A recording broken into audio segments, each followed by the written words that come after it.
Hey y'all, this is a document from the Wilson Center and it's called Kennedy, Dimona, and the Nuclear Proliferation Problem.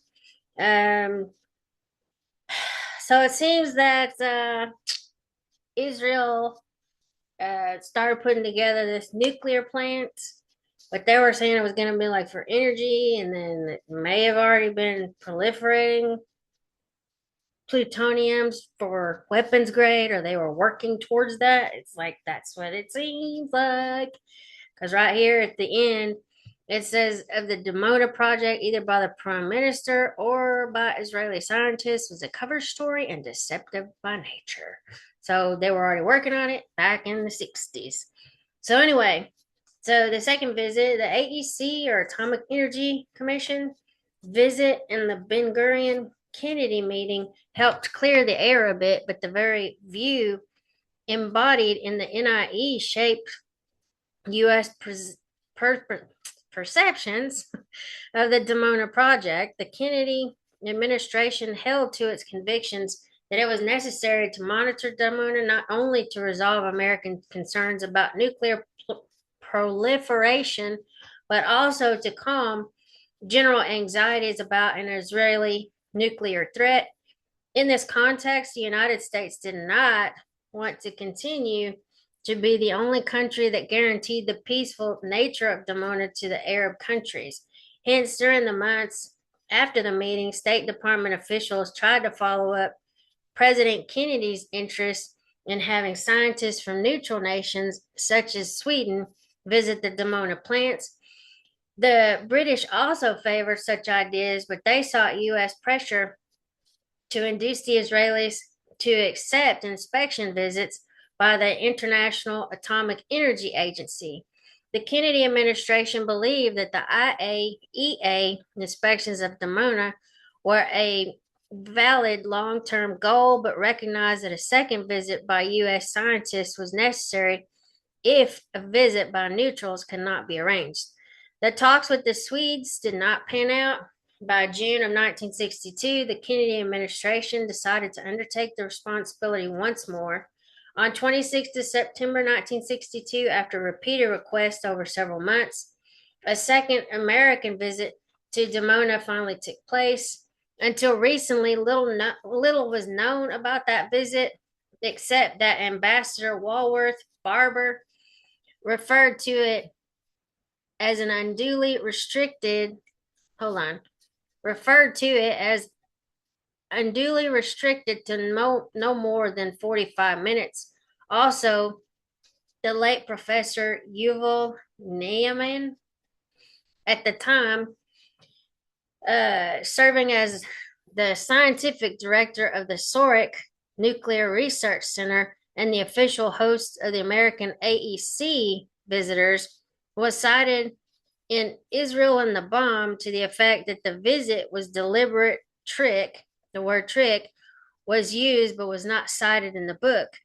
He advised and executed to ease American pressure for a second formal visit to, or he devised, excuse me, a visit in Dimona.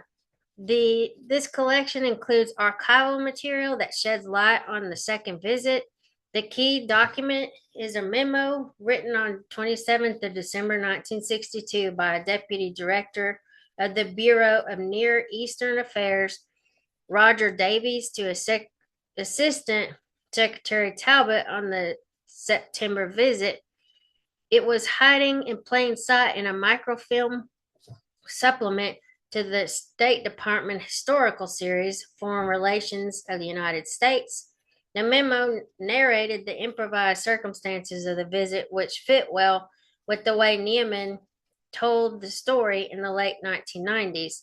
As the two AEC scientists who had arrived to inspect the small reactor at Sorek, Thomas Haycock and Ulysses Stabler, were being driven back from the Dead Sea tour, Neiman noted that they were passing by the Dimona reactor and that he could spontaneously arrange a call with the director.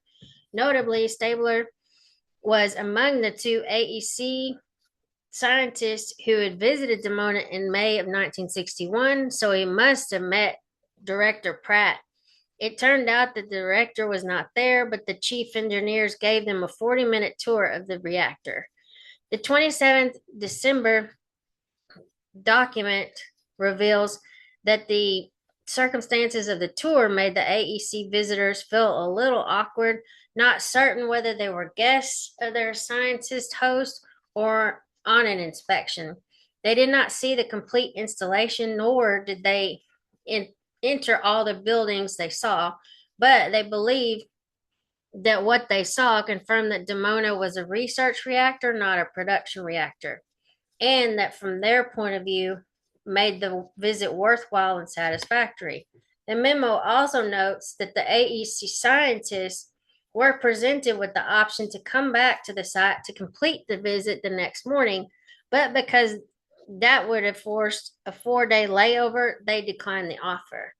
According to Roger Davies, the highly unconventional nature of the visit stirred suspicion within the relevant intelligence offices in Washington. During one interagency meeting to discuss the visit's intelligence value, the CIA's director of intelligence, probably a reference to Deputy Director of Intelligence Ray Klein, was quoted as saying that the immediate objectives of the visit may have been satisfied, but certain basic intelligence requirements were not.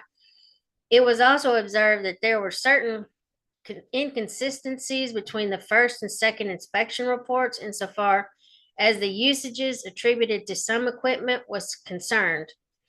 The fact that the inspectors were invited to visit again the next day seemed to indicate that there was no deliberate hanky-panky involved on the part of the Israelis, but the fact, sorry, that was just kind of funny, hanky panky. Okay, but the fact that such a return visit would have caused a major delay in the team's departure flight made the Israeli offer impractical and perhaps disingenuous. Whatever the doubts about the intelligence value, the State Department deployed the visit's conclusion to assure interested countries that Dimona was peaceful. A few weeks afterwards, just as the Cuban Missile Crisis was unfolding, the State Department began to quietly inform selected governments about its positive results. U.S. diplomats told Egyptian President Gamal Abdel Nasser during a briefing on the Cuban situation that the recent visit confirmed Israeli statements about the reactor.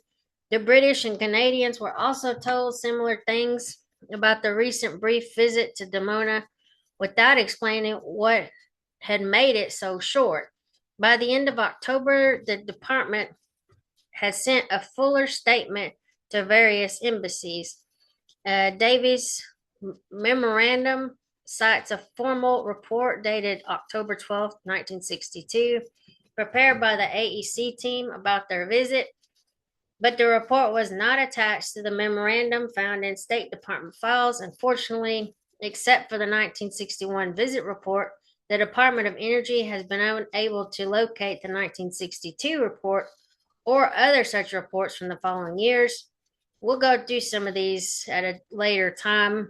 Let's see some of these other documents here. That's kind of cool that this is all in here. So anyway, on 31st of January 1961, only days after his inauguration, President Kennedy met with Ogden Reed, who had just resigned as U.S. ambassador to Israel, for a comprehensive briefing on U.S.-Israel relations, including the problem of the Dimona nuclear reactor, an issue in which the new president had a special interest.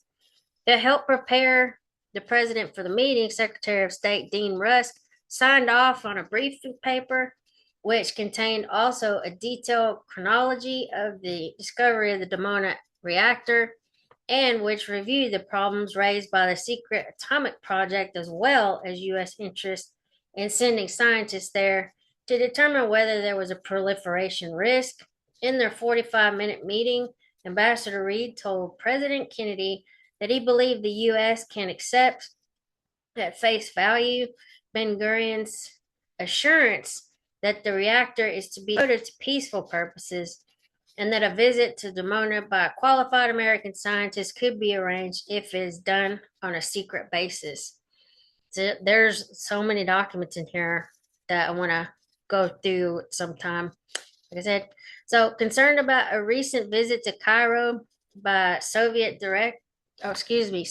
Deputy Foreign Minister Vladimir Simonov, and the possibility that the Soviets might exploit Egyptian concerns over Dimona, President Kennedy pressed states to arrange an inspection visit at Dimona by a U.S. scientist. Sorry. Assistant Secretary of State G. Lewis Jones soon met with Israeli Ambassador Harman, who explained that the Israeli government was preoccupied with an ongoing domestic political crisis. Prime Minister Ben Gurion announced his resignation and his intention to take a 4-week vacation while still being head of a caretaker government. Moreover, Ambassador Harman could not understand why Washington had not simply accepted Ben Gurion's assurances about Dimona.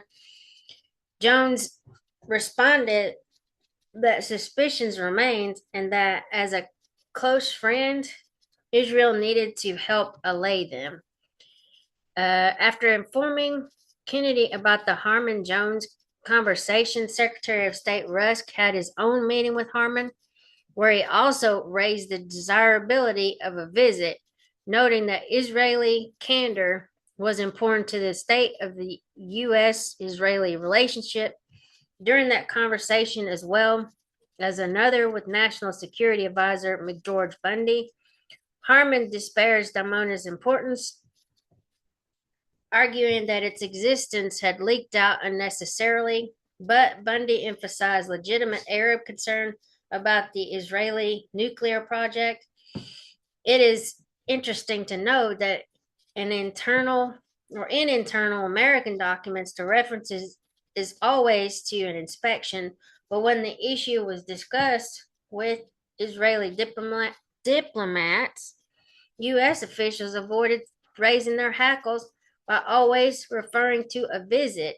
And there's more documents here. Yes, more stuff to look up. It took many more weeks of back and forth as American Israeli exchanges after departing. Ambassador Reed told President Kennedy that American inspection could be arranged. While visiting the United States for fundraising purposes, Ben Gurion's chief of staff and future mayor of Jerusalem, Theodore Teddy Kollek, met with Ogden Reed in New York and with Assistant Secretary Jones in Washington. He told Reed that Ben Gurion would accept a visit to Dimona once a new government had been formed in 6 to 8 weeks. Kollek told Jones that a visit during March was possible and personally agreed that it would allay suspicions if Dimona was under the control of the Weizmann Institute instead of the Defense Ministry. The news about a possible March visit went to President Kennedy, but on 13th of March, Ambassador Harman had nothing to report, claiming that the Israeli government was still preoccupied with domestic politics. At month's end, Kennedy intervenes, apparently calling Jones directly for information about the status of the U.S. request.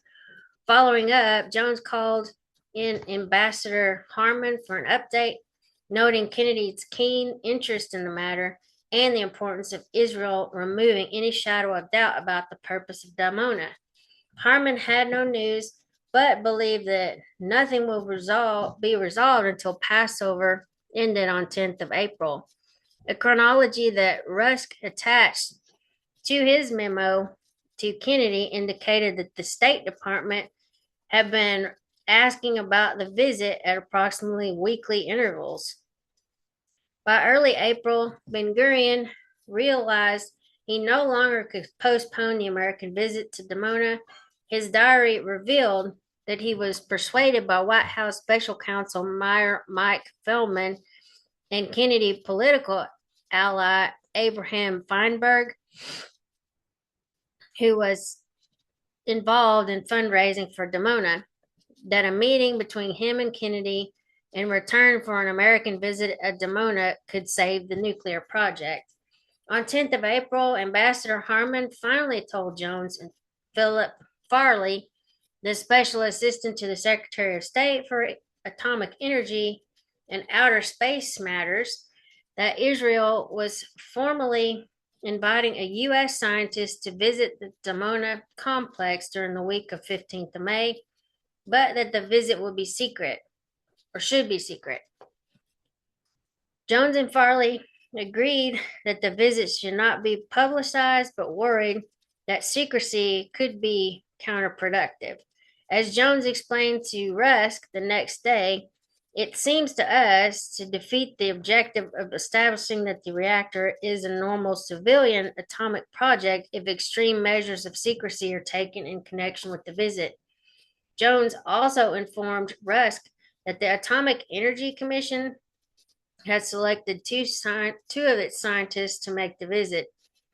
Ulysses Stabler, Assistant Director of Reactor Development and Chief of the Civilian Power Reactors Branch, and Jesse Croce, Jr., a heavy water reactor expert with DuPont, the AEC's principal contractor for heavy water reactor work.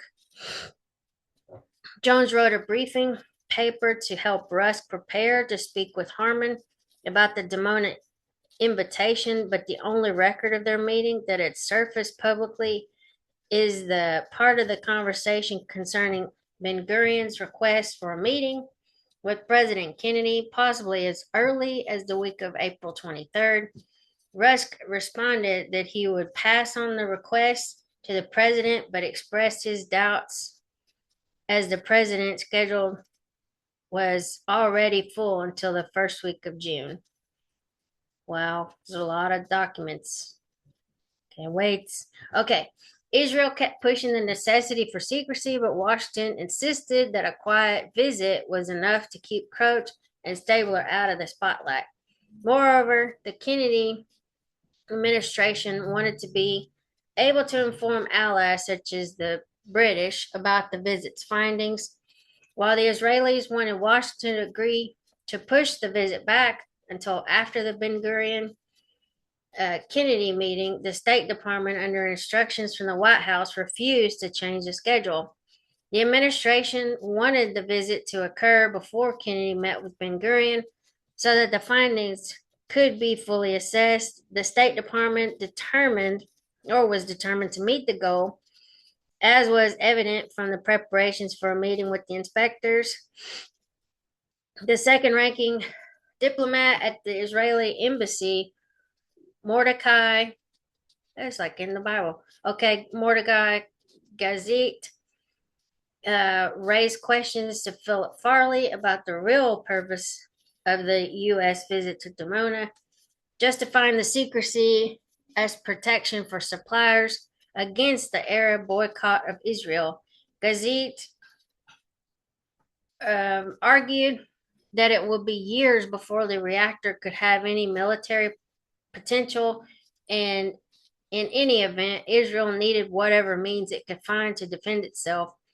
Taking in Gazit's implicit admission, Farley noted that Washington was concerned about the impact that an Israeli nuclear project aimed at weapons could have on the region, and that an Israeli nuclear weapons program will be disastrous for world stability.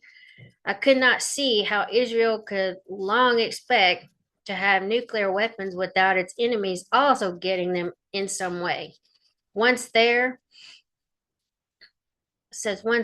were nuclear weapons on both sides, I thought Israel would be in a desperate state. Its territory was simply too small for it to survive even a small exchange. Farley's arguments reflects the fundamental Israeli nuclear dilemma to this day. President Kennedy told the new U.S. ambassador to Israel, Walworth Barber, that he was concerned about Israel's insistence on a secret visit, as well as the absence of a neutral scientist in the visit to Dimona. Addressing Kennedy's concerns, the State Department took the position that it was better to put up with Ben Gurion's sensitivities about secrecy than have no visit at all. Nevertheless, the department advised the White House that the complete and continued secrecy as to the results of the visit would not be possible. The results of the visit would be conveyed to appropriate U.S. agencies in due course and would be shared perhaps with some friendly governments. Moreover, the U.S. believed that once the Israelis became used to visits to Dimona, it might be possible to persuade them to accept visits by scientists from other countries or a publicized inspection by the IAEA. I'm going to stop it here and then we're going to continue rolling on. I think there may be just a little bit more of this. But anyway, I'll talk to y'all later. Bye.